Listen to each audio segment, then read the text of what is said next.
Today, we are incredibly fortunate to have Jareth King out of Atlanta. Um, Performer's name is Bas.t.modeus, and I'm about to put Jareth's email address and his Instagram handle into the chat, which I will do a couple of times during today's presentation. If anyone has questions, would like to follow Jareth, perhaps learn a little bit more about his work, you're very welcome to do so. I'm now going to hand over to Jareth, who has a 30-minute presentation. Please, if you have questions, understand that this is a storytelling entire half-hour presentation, and there will be questions afterwards. If you pop them in the chat, I'll take care of that for you. Take it away, Jareth. Well, good evening, everyone, friends. Thank you so much for coming out to join me on this really fun adventure. Just gonna kind of share a little bit of my story, a little bit of a non-traditional one, but just got to experience something really unique when it came to death, and it really kind of steered me in the right direction. And I think it's a story worth sharing for people to have a little bit of perspective of what can really happen when you open yourself up to experiences that life gives you. So to start us off, this is the Jareth that I used to be. I'm someone that a lot of people will never ever meet, but in the eyes of the common person, I was a very loved local individual. I was a bartender and basically knew most of my guests by names, was incredibly social. What I think most people would consider was like a functioning person, was just like had a big group of friends, just always smiling, always at work. I was a big workaholic, and people wouldn't know that there was a lot more going on, but I was really good at masking it at the time. And along the way of me just, I guess, living what I could best describe as like a rock solid 20s lifestyle as a bartender, I met Elizabeth. Um, she's a really amazing soul. I love her so much. And she just came across my life by happenstance, and we connected really well. And it ended up being like a really quick friendship in a short time, which is not normal for me. I was actually dealing at the time with depression. And unfortunately, what ended up happening is on the 13th of September, which seemed like any other normal day. We were having a conversation the night before, like any other day. I think she asked me for a lighter to smoke up a cigarette, just a normal conversation. She went to bed that night, and what ended up happening is I woke up the next morning. I was supposed to work. Also, I forgot to say an absolute disclaimer before I continue. I am going to go into description of encountering death, and we'll be talking about addictions. So in case anybody here, if that's something that makes you uncomfortable, I do want to give a heads up before I continue going in that direction. Um, so on the 14th, when I woke up the next day, I wasn't feeling well. I was supposed to work, ended up not working, and asked somebody to cover my shift. And that ended up being one of the most shifting days of my life for sure. I What ended up happening, and I apologize if I do cry and I'm emotional. I realize this is also my first time publicly speaking out about this experience, which again is why I think it's very important to talk about it. Um, I ended up getting a text message from a friend saying that they hadn't heard from Elizabeth in a while, which was very untraditional for her. She was a morning person, very active person. And we lived together. Again, I had spoken to her the night before, just a normal night. And unfortunately, I don't know how to explain to people that I knew in that moment that something wasn't right. The signs of just the phone call was off. Like again, this isn't the kind of person that would stay in. I stayed in because I was a bartender, but not this person. And it kind of became like this buildup of pressure and tension. And I remember going up to her door where she slept and just feeling that something wasn't right. And I didn't understand. I've danced with death, but I think in a more passing way where, you hear someone passing, or I had a chance to be with someone that I knew was passing. So something about it just felt so not right. And what I ended up happening is I opened that door, and unfortunately she had already passed. I did not know at the time, but I opened the door, and again, I apologize for the descriptions, but again, this is the impact so you guys can understand the moment for me. And to be transparent too, I literally had just smoked weed. I was literally just trying to hang out. And so in that moment, reality shifted. It shifted really good. And I had to see my friend. It seems that she might have had some form of a seizure because she had foam coming out of her mouth. And I remember my first instinct was to just scream. I was by myself in this house. I lived with my partner, but he was at the time uh, going to work for me. And so, unfortunately, I had to face that by myself. I did not know what to do. No, and it's something that we guess we don't talk about, that people don't necessarily tell you what to expect or to even expect that situation. I panicked. I called my partner first because I didn't know what to do. I did not know. I could not wrap my head around the fact that she had even passed. I thought that it was a medical emergency I couldn't wrap my head around. Obviously, was told to call the cops after that. I called. And I just remember that it felt like a whirlwind. I have never experienced anything so feverishly fast. It felt, and this is where I realized how important everything matters, how important it mattered. Like, I remember the phone call, and I remember how hard it was to be told on the phone to give CPR to my friend who I thought she was gone, but I knew that I kept holding on to any little glimpse that she might still be there.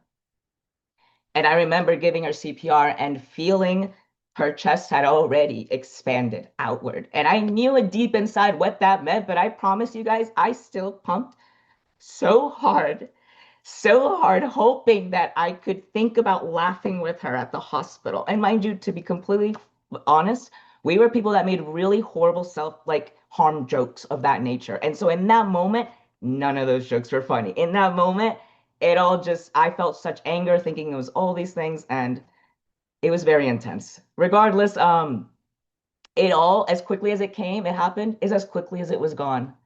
She was taken away, like the paramedics came in, came back out, and my life, my reality shattered. It really did. Um, so to tell you guys who I really was, this is who I really was when that was happening. I was an absolute alcoholic. I don't think I remember not being drunk more than 80% of the day. I used to work at that bar. I would clock in at 4 p.m. and I would clock out at 7 a.m. from just doing what everyone else around me seemed to be doing, which was to drink their problems away. And unfortunately, when she passed, I found that not only did I have to deal with what happened alone, I also had to deal with how my friends thought that I should handle it. And it was unfortunately with drinking and drugs. It was a lot of just cocaine and alcohol, work, work, work. And it seemed like everyone around me just wanted to forget. And all I could think about was her. I couldn't think of anything else. Nothing else mattered. Like the drinking didn't make it go away. The blow didn't. Eating like that, it didn't. Nothing was quite shaping the reality that I needed. And the reality is that when she passed, it made me realize just genuinely how fleeting that moment is.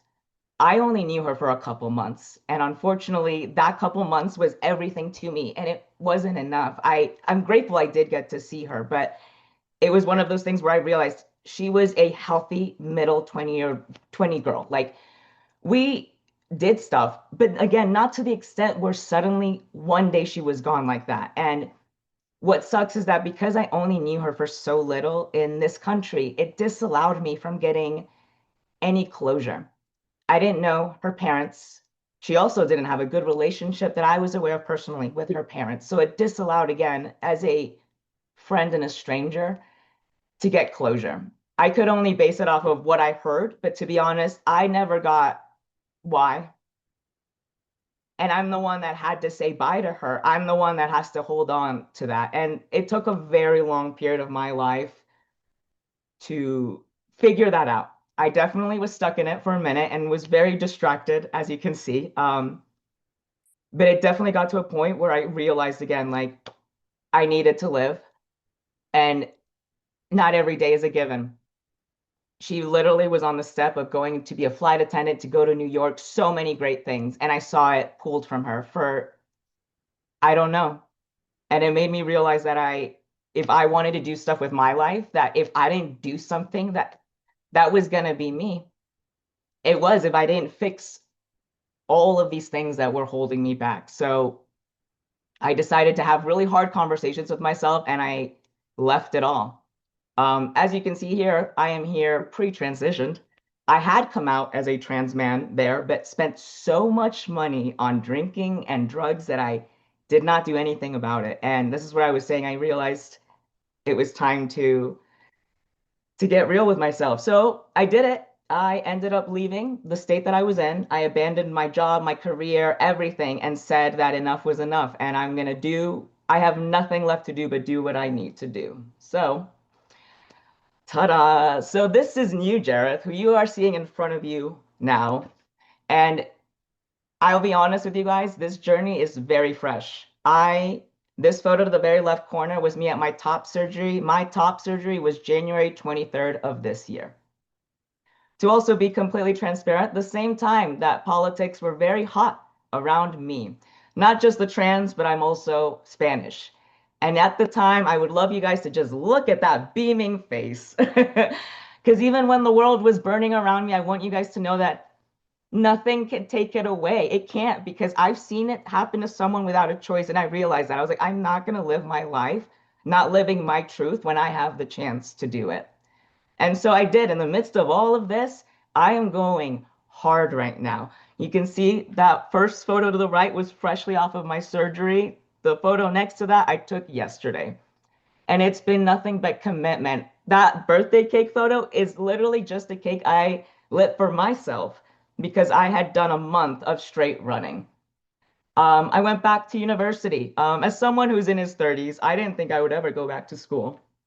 However, I realized that I've been going to school the wrong way and was 100% going because I thought I had to. And I was like, why haven't I been going to school for what I want? And just boom, bam, let's just go to school for art. What do I have to lose? Again, we're here to live. Let's live. There's never too late, too old. If I'm starting now, we're starting now. Finding jobs that are stable and non-traditional, mind you. I'm not a full-time kind of guy. I'm a very gig-oriented person, but finding the gigs that matter and working the people that matter for me.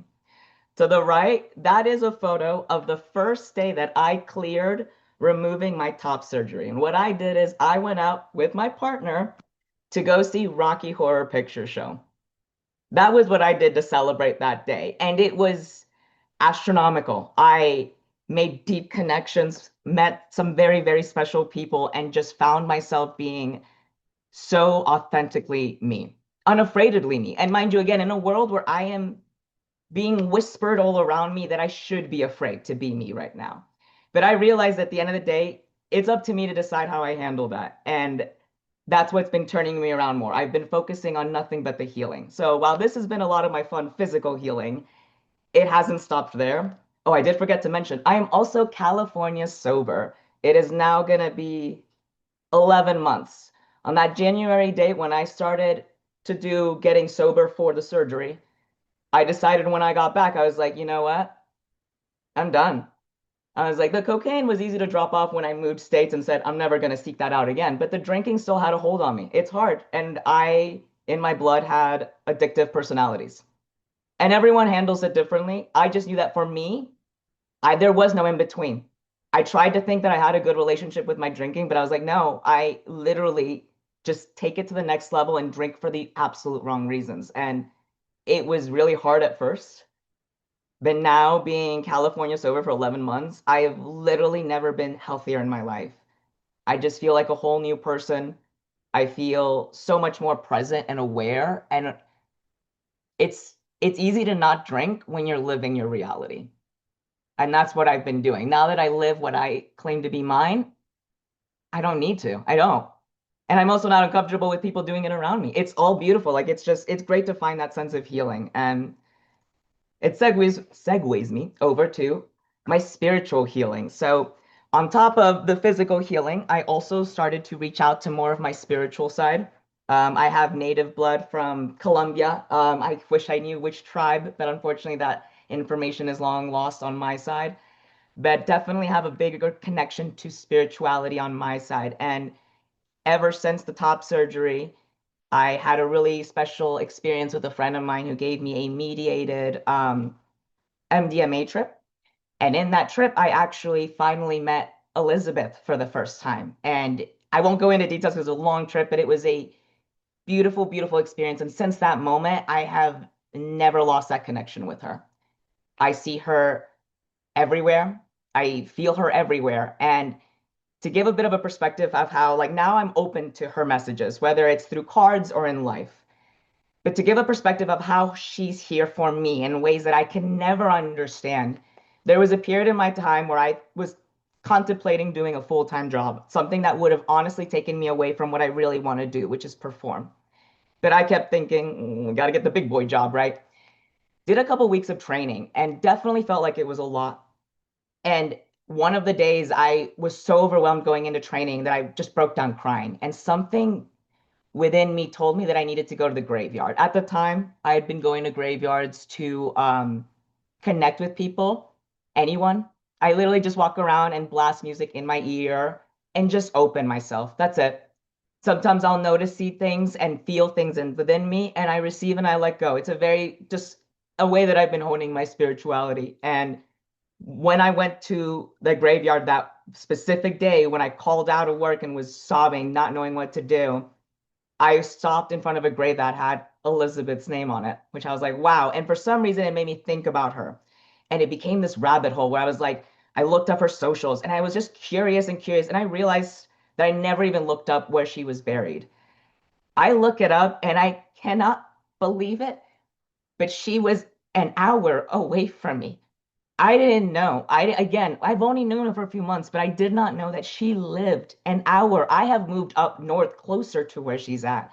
And in that moment, I knew I was like, we're going right now. I didn't ask questions. I drove an hour out and I sat with her. That's that top left corner photo. I sat with her and I talked with her. I danced with her and it was amazing. And I realized I'm like, when that happened, what followed is I lost that opportunity, which at first I was like, oh, that's mortifying. I'm a failure. But I realize now it's like, wait a minute, it was a distraction.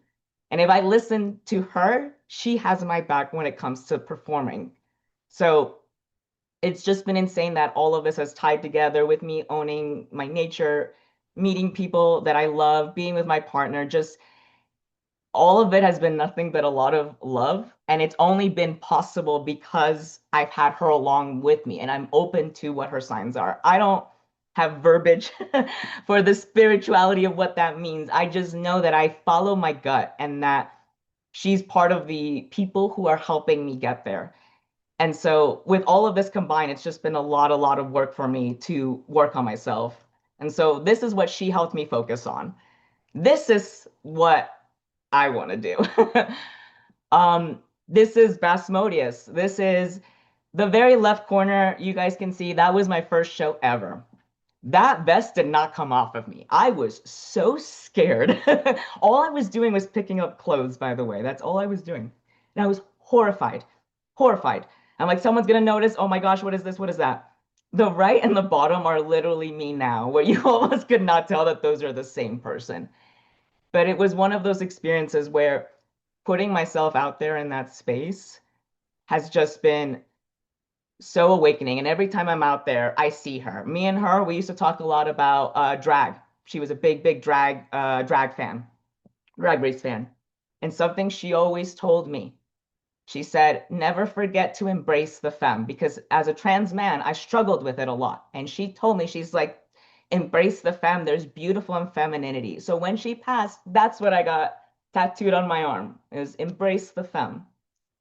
And I think of that every day when I go out on that dance floor. Whenever I perform, I think of her and I embrace what that means for me. While she might have ended in a way that I didn't want, I realize now and I accept that while I wanted her to physically be there, now she gets the best seat in the house. She gets to be to all of my shows. Everything I do, she gets to see it as I build it. She helps me direct it. And like I said, it's just a gut thing, but I know that every step of the way it does. I would like to remind everyone, I did this in 5 months. I went from never, ever, ever performing in front of people like that to in 5 months, I did my debut. And I also ranked up where I started off as a kitten, and now I'm a stage manager for both of our shows. So we work at Red Light Cafe. We do Sunday School for Sinners and Electro Lounge, produced by the amazing Nina and Ivana. Fantastic shows. Welcome everyone to go. But it's definitely been just an amazing process of growth for me through that process and just getting to know myself. I also, fun fact, scare acted for the first time ever. I am 31 and I've been wanting to scare act, I think, since I was 10. And same with dancing. And for a long time, again, there was a lot of no's and a lot of I didn't do it the traditional way. And it's awesome that, again, from one moment of me realizing how quick things can go, that I was like, now's the time. And in that moment of committing to healing myself, because before all of this happened, it was healing my mind, my body, everything. That's what needed to happen for these opportunities to open up. The top corner ones, right corner ones, are also photos of me just out and about in a normal day. I have no shame in going out dressed completely gothed up or completely anything and embracing that. But all of this hard work basically encompassed to my debut, which I did last month. And it was euphoric. It was amazing. I'm very honored and very happy to be able to show you guys my debut. I was able to film it from both directions. And yeah, just hope you guys enjoy what I have coming for you. Continues to make me feel gratitude for being able to provide the space for them and for everyone here. So thank you, everyone. Give it up for Bas.t.modeus!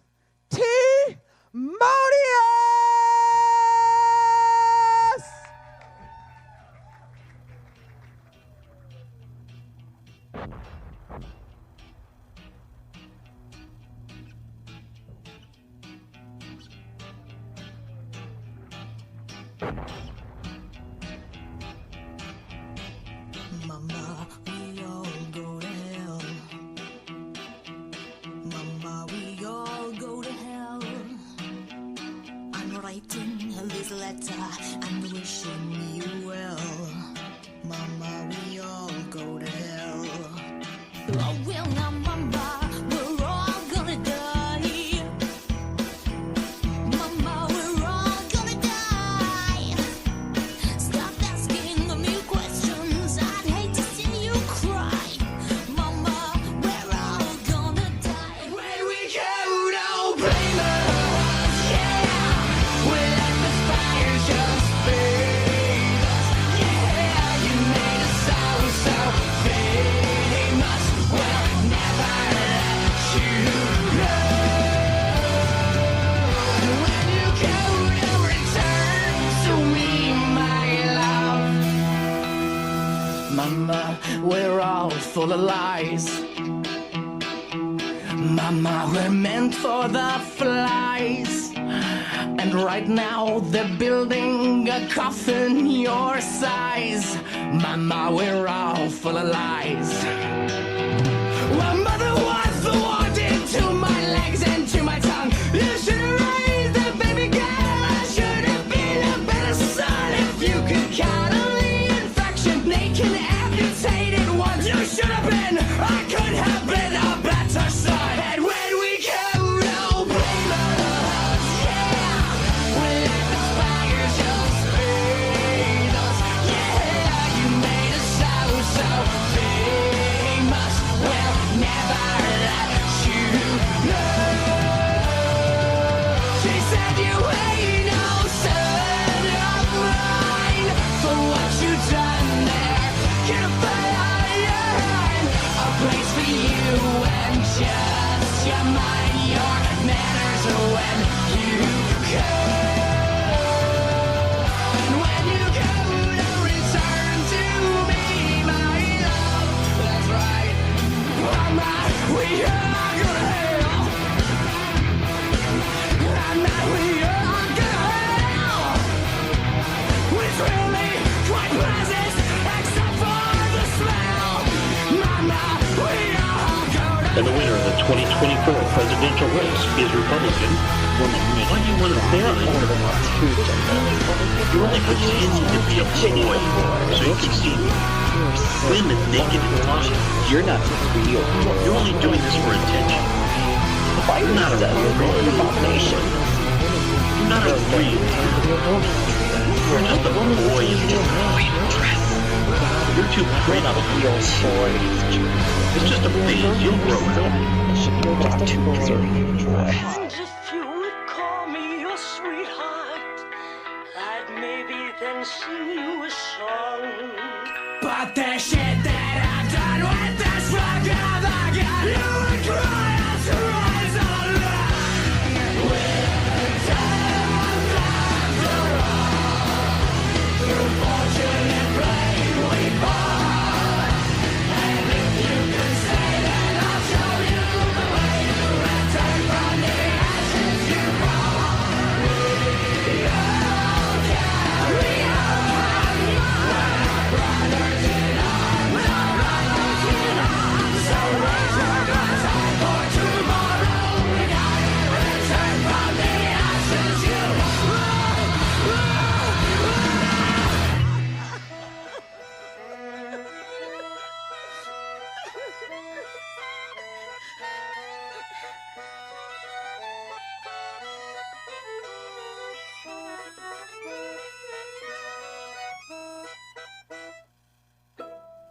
In fact, my heart still races just as hard when I performed it.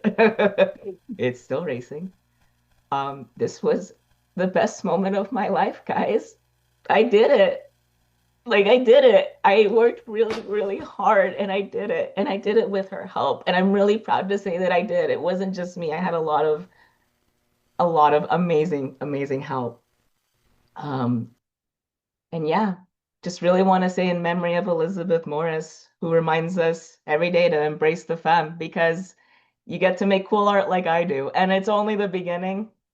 That was when I came out very raw as a debut, but I'm looking forward to so much more and to just share with the world what's been locked so deep inside of me.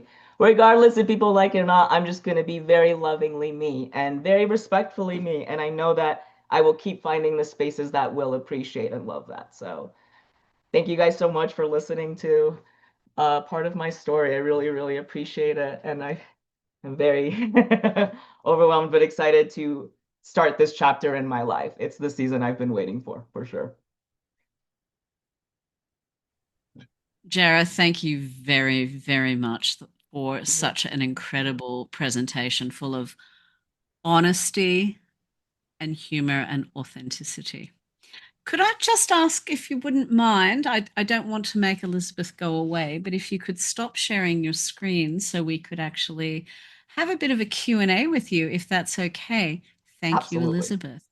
Yes. And I'd like to start with, by the way, I will save the chat and send it to you because you've had nothing but support and love and people being so grateful and praising this and really being into it. In fact, Danny's just posted my cameras off because I'm watching with my hubby and trans son. I'm going to open with a question from Dr. Wilkinson, who's very patiently been waiting with his hand up. Doc, you have a question for Jareth?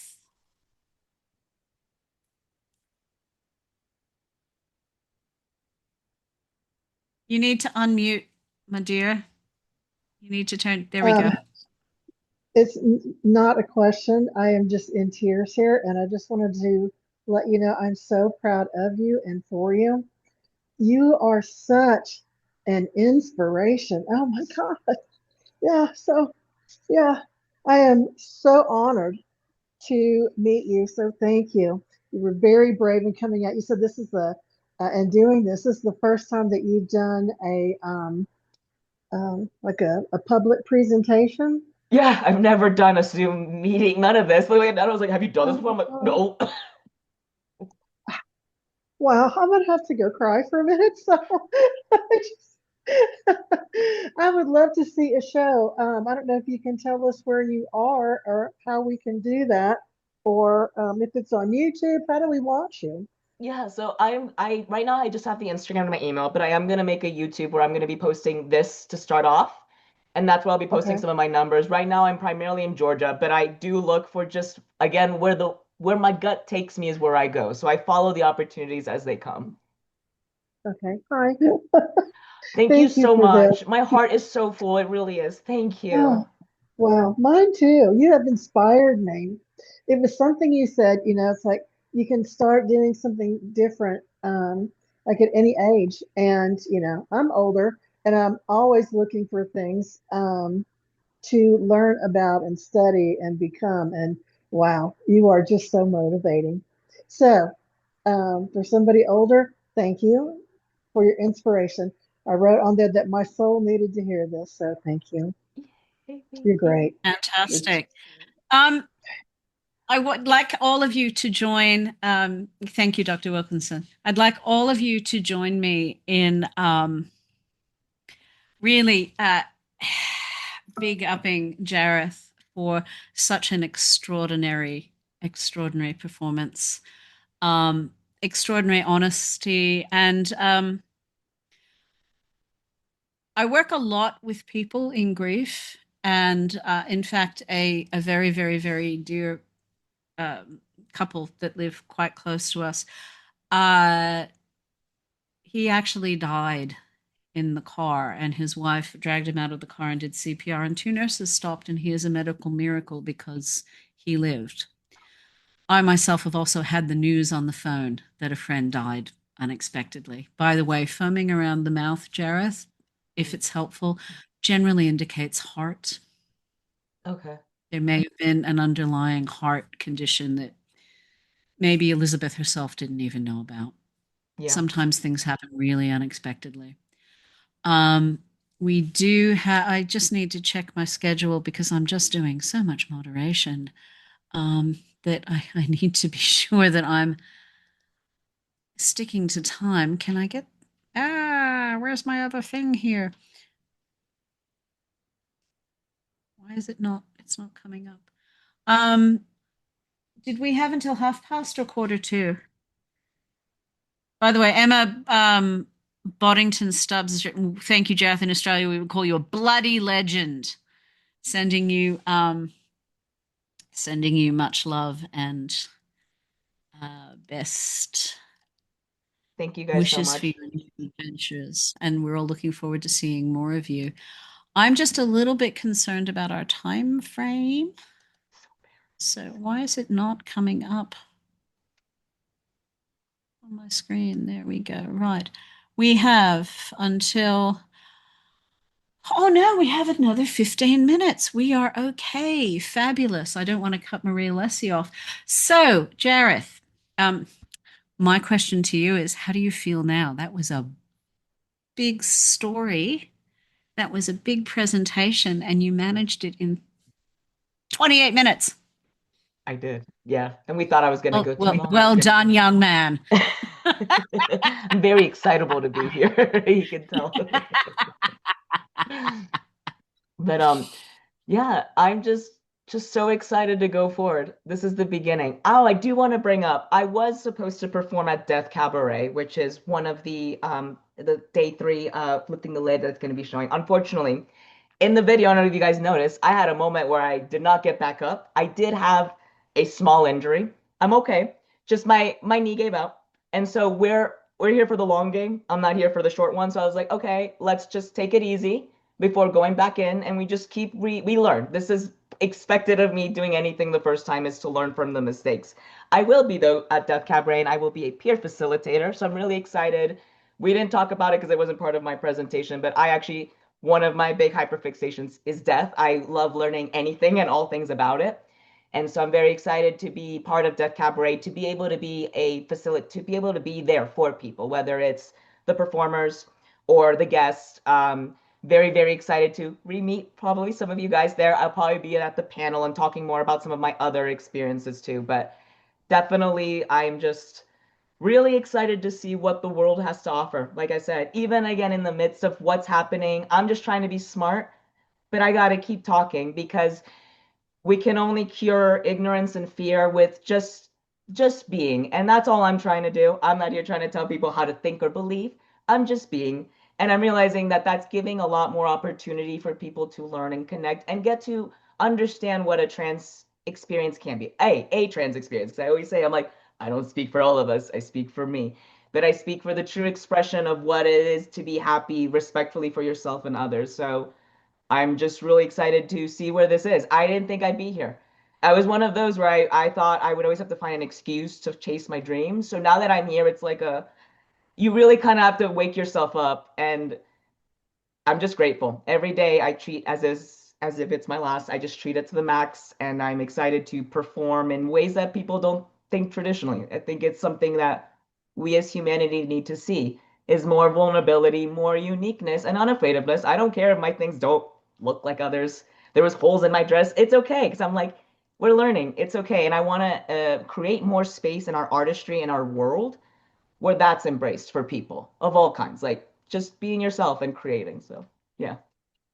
It's something that I'm hearing a lot in the fifth year of this festival is that even when it's uncomfortable making for us, even when it's not the easiest thing, we just had a conversation with the writer Iona Winter where she talked about how for suicide bereavement, she's holding the space up because it wasn't there, so she helped create it. And here you are, Jareth, opening up possibilities, holding a space for conversation and learning and contemplation and reflection, realization, perhaps. Incredibly important. Um, and it's not always easy to be the one that holds that space and does that. I myself have had occasion to be a breaker of a wave that, but opening those, making the possibilities available for conversations, it's essential, even while sometimes it's exhilarating or a little bit scary. So thank you. I just want to share a few bits and pieces that came through the chat. Um, Catherine shared, congratulations, Jareth, having been sober for nearly 2 years now. It only gets better. By the way, for those of us here in Australia, mate, what's Cali sober? So I still smoke weed. There we Everything go. else is off Okay. the table, though. So, Yeah. okay. So I think we might say, yeah, Hinterland, Gold Coast, or maybe Mullumbimby, mate. We're Mullumbimby sober here in Australia. Dr. Wilkinson, in listening to you, I was tearful at first. I am truly sorry for your unexpected and devastating loss. Indeed. As you continue, I find myself smiling. You are such an inspiration. My soul needed to hear this. Thank you. Rin, I worked in bars and restaurants for 14 years, quit drinking when I left, and have been California sober for 3 years. Congratulations on your Cali sobriety. It's so worth it. Um, it's been so enjoyable to see you perform and be you. You were healing during your journey. What a transformation. Thank you, Cora. Danny, what an amazing role model you are for the younger generation. Yes, visibility is so important. I actually really liked your bat pasties. I mean, it's a show note, but I thought they were so fun and so cool. Kit, such power and beauty, and thank you for sharing so honestly of your precious heart. Angelica, really, I think, kind of summed it up for all of us. Yes, with lots of pink glowy hearts. Love your authenticity. Congratulations, and so exciting that you did this in such a short time, says Michelle. Wishing you nothing but the best. Thank you for sharing. Danny, looking forward to seeing more of you. Indeed. Angelica just was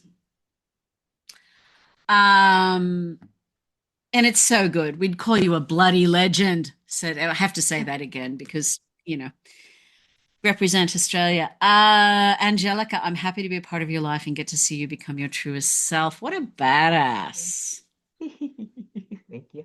I do have one small story to share with you all, and it's someone else that passed in my life, but it's something that I think was a very unique experience that I want to share. It's a small tidbit. Unfortunately, one of my aunts, her name was Katia Espinosa. She passed away after her second battle with cancer. She beat her first one. It came with remission. It was just absolutely brutal, and she couldn't do it. The only thing I can say in a fortunate way is that we knew, and she was taken to the aftercare, to the hospice to be ready to pass. And so I was given the opportunity to say bye. And so I went. Um, And I guess again, I don't. This was right at the cusp of COVID. That's right. So we could only go one at a time. And I went by myself and realized in that moment what I wanted was to just sit with her. I didn't need to talk to her. I literally just sat with her and held her hand. That's all I did. She was definitely in and out. Like she was in such pain and they had her on so many things. Like she would come in and out of consciousness. Very not here. And I was okay with that. I'd sat with that. On the day before she passed, I happened to be sitting with her, and the same thing, it was quiet.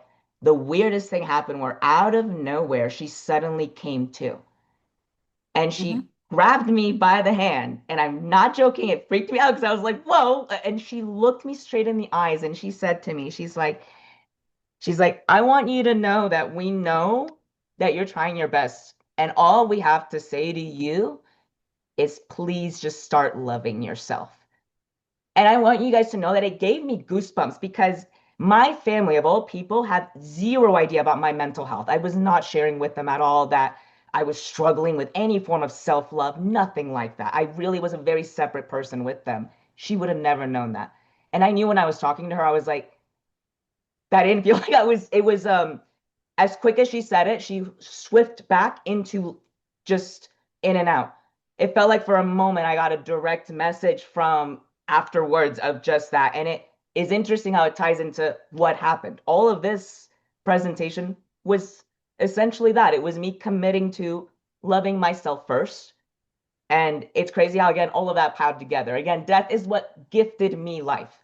Death is what gave me the messages I needed to hear to understand what I guess a lot of people said, but again, it was the shape that I needed. And that's where I wanted to tie it all together with this presentation of embracing the openness. Like it was scary, it was unknown. Every experience of death was it. But because I was open to what it was willing to give me, it led me on my path and the keys to my life. And this is uniquely mine. And again, it's the beginning. And I'm knowing that this is only the beginning of what I'm talking about. I'm going to go to more graveyards, meet more people. Death is going to keep happening around me, but that means more opportunities to really see these signs and embrace the unknown and learn from it. So you wanted And to. remember that the aunties always see more than we think. Mhm. The aunties know. Yes.